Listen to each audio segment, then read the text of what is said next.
I'm Jordan Nerve and yesterday I watched Star Trek Strange New World, Season 3, Episode 6, The Shallot That Ate Its Own Tail, and it was an episode about James T. Kirk in his first officer role, in his first real emergency on the USS Farragut, and what the Enterprise does to come in and help them.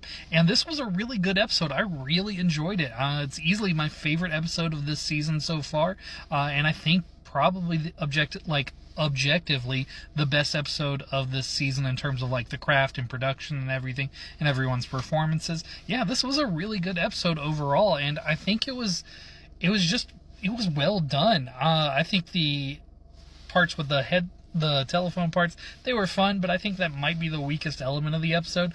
Otherwise, good episode. The alien ship design was good. I mean, not alien, but yeah, that's the surprise twist. They were human all along.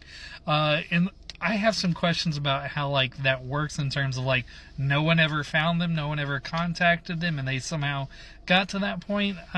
It's a nice little thing, but I do have some questions about that. It's still fun. I like the idea overall. And, like, what will humanity become in terms of, like, if left to their own devices and trying to just out there and survive, what kind of culture dominates us? And, like,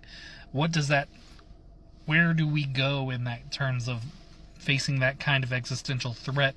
And James T. Kirk had that moment, and he stepped up and kept to the Federation goals. But, I mean, he's still being James in that sense, and I really liked that. I thought that was a good episode. They basically did the pilot episode of the Enterprise in that sense of the original series. And yeah, I think this was an overall very fun episode.